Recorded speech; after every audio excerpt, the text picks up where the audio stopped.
I was on the same plane as Edouard yesterday, coming back from Only Watch, and then I saw you had dinner with him. Yeah, exactly. It was so funny because I had dinner, lunch with Jean Arnaud, and then he was seated with him at the dinner last 2 nights ago. So yes, it's nice. It's a really small, convivial, and very passionate community. So I guess that's the first question I should ask you. So how was the Only Watch dinner? Yeah. I mean, it's just amazing to see everyone from the industry all together, shaking hands, having a drink, and sharing passion for watchmaking. Because, sometimes it's a little bit siloed and there's a bit of competition between some of us. But as I said to Luke, the best part about Only Watch is everyone puts all of that aside. We just create something amazing and we sell it for charity, and it's fantastic. So yeah, really a great pleasure to have been there. Well, this is to me one of the most wonderful things about the industry that we work in is there's a really great sense of community, right? And it was quite funny because I won't say who it was, but I was talking to someone who had attended that dinner, and they were quite hungover the following day because everyone didn't want to leave. Like, they just had such a great time and they enjoyed talking to each other.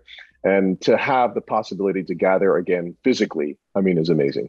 Yes. Yeah. And, we have Luke to thank for that. He's such a uniting force within the industry.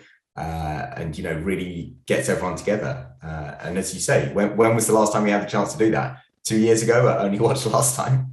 Exactly. And then, and I also have to say big congratulations for, I haven't spoken to Carole Forestier-Kasapi for quite some time. I think the last time I saw her, we were having a fondue together in Ferme de Bront in the Chaux de Fonds, right? Is that right, Carole? And I'm so happy to see you're a member of the TAG Heuer family because, now you really have the best in communication, the best in technical as well. Yes, I think so. So how are you, Carole? How's life?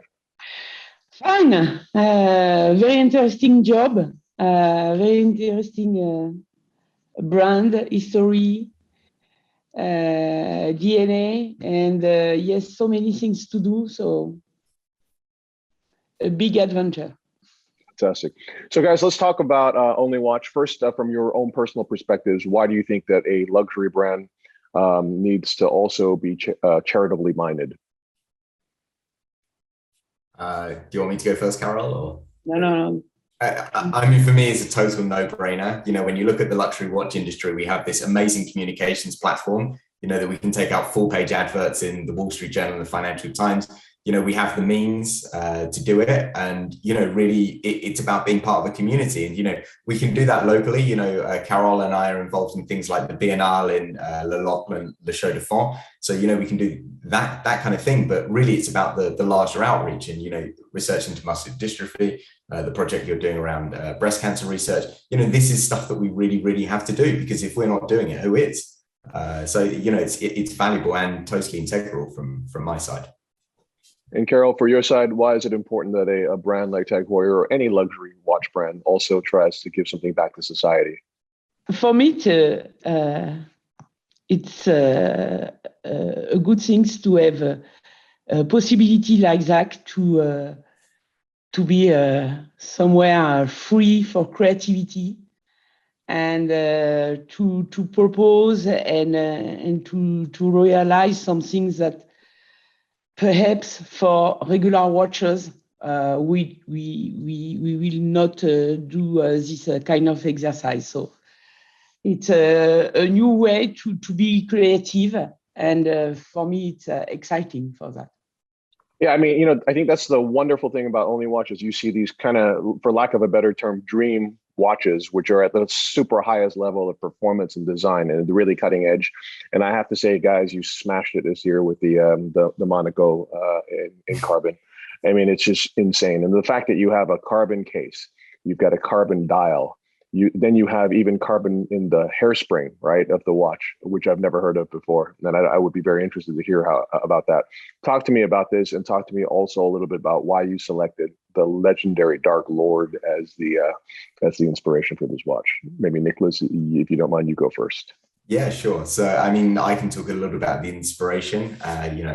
So-called Dark Lord, what I prefer, 74033N, less sexy, but slightly more positive. The watch has been an inspiration in the past. 2018, we used it. George Bamford used it for his Carbon Monaco. 2020 for the Hourglass 40th anniversary. Mike leveraged it as well.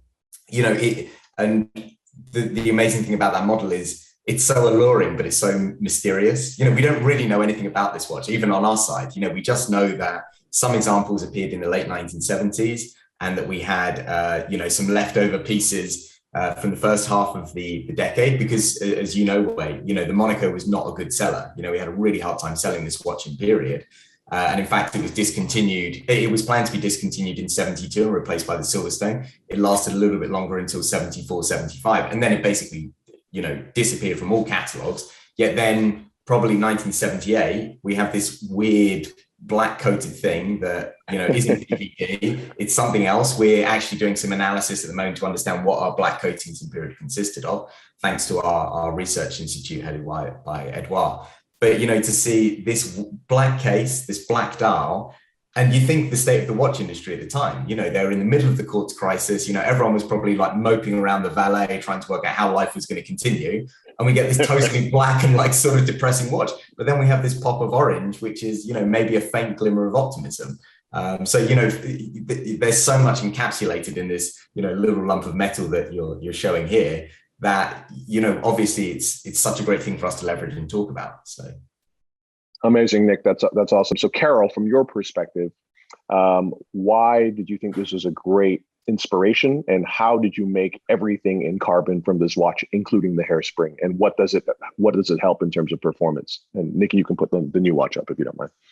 I remember at the starting of this project, when we really started the very first discussions, Dark Lord reinterpretation was immediately at the very first discussion, and like an evidence. And the idea was to reinterpret this watch using new technologies and new materials, like, as you said, the carbon that we find on the case, on the dial, but also on the hairspring. And yes, so interesting to reinterpret this iconic watch, and to bring into the 21st century. Yeah, it's an exercise, technical exercise, but also a style exercise, I mean. So interesting. It's very cool. So, Carole, why carbon for the hairspring, and how does this help the performance of a watch? In fact, carbon hairspring has two big technical advantages. The first one, a magnetic solution. Mm-hmm. And the second one is the light of this material. It's between 3 and 4 times lighter than a regular material, a metallic material, metallic alloy. And so it helps a lot in terms of accuracy between different positions, because it's hairspring lighter, have less impact in terms of difference of chronometry between the different positions. So two big advantages compared to traditional solutions. So then, I have to ask the question: if this is the first ever watch that's equipped with a carbon hairspring, and if a carbon hairspring is better for two major reasons: one, it's not affected by magnetism, and two, that because it's so much lighter, it performs well in all the different positions. Will we see more carbon hairsprings in TAG Heuer, and when will we see those? Yeah. So in fact, we have a chronograph tourbillon with this hairspring already in range, but this is the first time we have integrated this hairspring solution into the chronograph Heuer All-2 movement. And is this, so I know that you have it in your tourbillon chronograph. Is this something you would like to have across all like watches eventually? Is that potentially a solution? Yes, but you have to understand that new technologies, new material, when you touch the hairspring, the art of the mechanical watch, which is so sensitive, you need a lot of time to industrialize that correctly. And so to be able to put it in range watches. Carole, for you also, if you're going to have a carbon hairspring, would you also consider to have escapements made of alternate materials as well, like the much used silicone, for example, because also of its, non-magnetic quality? Yes. We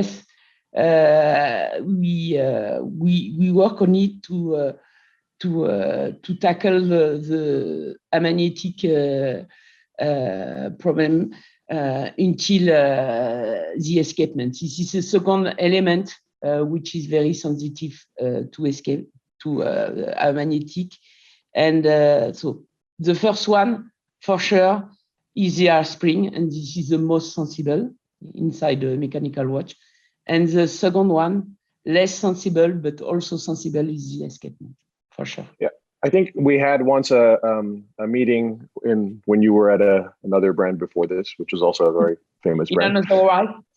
And you told me that 90% of service issues are related to the watch being magnetized, right? Like, yeah. And is that correct? Yes, it is. It is, and this is the same for all the mechanical brands. So this is why we have to find solution to tackle this problem. So now, if you have the solution, sorry, go ahead, Nick. I was just going to expand a little bit there, Wei, because we're really lucky at TAG Heuer to have this fantastic institute headed by Edouard Mignon, but we also have an in-house laboratory, and there we have a magnet that will go up to 70,000 gauges. So we can literally just walk down a corridor, put a movement into this thing that looks like it's out of a Marvel movie because it's got these rings around it on the floor so that no one goes near it when it's on. And we can test for the magnetism. And it was very interesting to hear both Carole and Edouard talking, because, it's my first time within a brand. So to understand, working on the hairspring to begin with, and then we think about the escapements, and then we think about the pinions on the wheels, because if we can get rid of any risk of magnetism to any of those points, we've basically made the watch totally anti-magnetic. So it's been fascinating to see the development process. And, with the carbon spring, it's a fascinating technology. The big challenge is it's so new, it's getting yield, that we can produce them, but getting enough that are of high enough quality to the correct performance and everything else, which is why we only deploy it in the tourbillon at the moment, and obviously for only watch. Very cool. Well, it's amazing to see that you guys are continuing in the traditions of solving all of the issues related to watches and improving accuracy. So I think the future of TAG Heuer is very safe in your hands and in the hands of your colleagues. Carole and Nicholas, thank you so much for joining me. I love your watch. You guys are awesome. And I'm going to be at Only Watch at the auction on November 6th. I had wanted to be there over the weekend for the dinner, but I'll be there at the auction. I cannot promise you that I'll win the TAG Heuer because I don't have as much money as I would like. But who amongst us does? But anyway, I'll make an effort. And lovely to see you both. Take care. Great to see you, Wei. Thanks so much.